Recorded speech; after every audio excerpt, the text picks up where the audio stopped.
Hey crew, Mark Hatmaker here. We're going to talk a little bit of some, and giving away a piece of candy this time. This is from ESP roll number 218, Black Box 5. Way back to the very first Black Box, we started talking about re-engineering your double wrist lock. And one of the things we talked about is you change things up a little bit. You could use a Gambino grip and knuckle dusting to make things a little bit way more efficient. What we're going to be doing, one of the things we're doing on Raw 218 and Black Box 5, which is take that further. We're moving into what's called double cross, double wrist locks, where whether someone has catch gripped or you decided to red scalp. Red scalp is an old school term for, instead of like often submission chains in the sportive sense, they're submission chains because most submissions are nice guy submissions. They're the gentleman's version of it where you've got to have this looping causal link pattern because of a little bit of we're shooting with blanks most of the time because we don't really want to hurt someone. We're in Black Box, we're not doing that. If you're continuing on down the chain, it's because you're popping and ripping and just you keep pricking the scalp and taking counting coup as you go down the line. We're trying to really hurt. So I'm going to give you just one piece of a link that we're doing on Raw 18. If you think that's all there is to it, no. This is the what I'm getting ready to show is the nicest thing on it. Can I look at Marty, please? On your back, head, feet. We're talking about a double wrist lock. We all know what we're talking about at this time. Surely to God. Only tap if you have to, please. Standard version you see most of the time is the arm is over here. We got a position here, and then we'll see people think that you got to drag this up like a paintbrush. Right? Only tap if you have to. Give me a verbal on the tap, please. Tap. Okay, there's a tap. We notice why that happened. Old school version. You got to violate the anatomy. We got a line coming straight across the shoulders here. As soon as that shoulder gets in line with it, just a smidge beyond it, you get the tap here. Another version of it right here is to get a little bit of a take. Only verbal tap, only if you have to.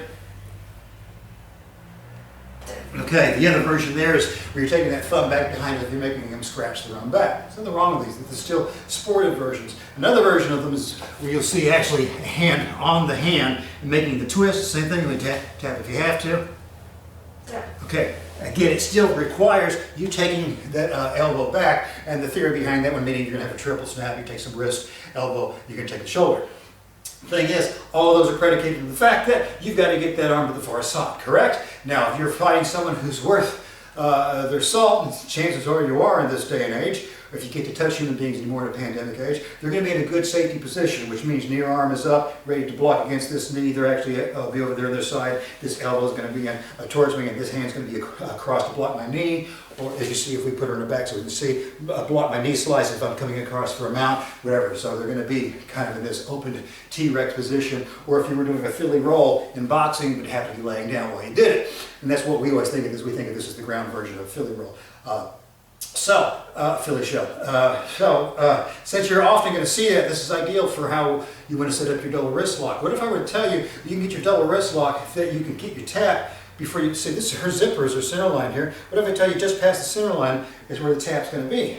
Exactly what I'm saying. So what we want to do is, even though we know at the end of this, my back of my hand is going to be to the sky, that's not how I start this thing. I start this thing with, I slice from the elbow down, palm up. So I slice from here to here. I'll lay down here just a moment.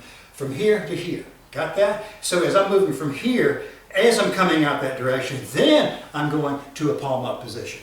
So slice to here to here. The other thing I'm doing is while I'm laying down is I'm dusting her knuckles, meaning her hand is in up position. I'm laying on top of the hand. I want to be. I don't want to expose the hand. Often you'll see people want to work and try and fight the hand from, only let go if you have to. They're working from this side, you'll see them trying to clasp the grip too soon. You want to be on it and you want to dust those knuckles off on your shirt, okay? Only tap if you have to. Slice. I don't even have my hands clenched yet. Verbal tap only if you have to. All right, I'm going to even off her body. Look at this. Her third knuckles are at the center line at this point. Go ahead and get out of here, Jim. What I'm saying is, we're doing it all nice and slow. We're doing the nice guy versions of it. There's no gouging in there yet. We want to slice, Gambino grip it, start the turnover, dust the knuckles, and we're doing all of our work. My hands aren't even really getting connected yet. So we're getting to here. So we know when we're truly finishing this out, I'm slicing it here. That's where my slice out is, right? And that's still just the beginning. There's more to be done. We've got to open up that angle. We've got to kill all that acute nonsense that's going on off here. And then we start red scalping it from there. And we've got, like I said, raw 218, black box 5.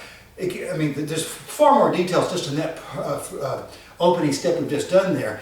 But what comes in after it, it's just, you're going to break the necks and arms, and you never have to let go of that single position. You could just stay right there and bang someone all to hell and just rip them up. It's a thing of beauty, but again, I'm not going to, no more candy on that one. If you want to see it, you got to pony up.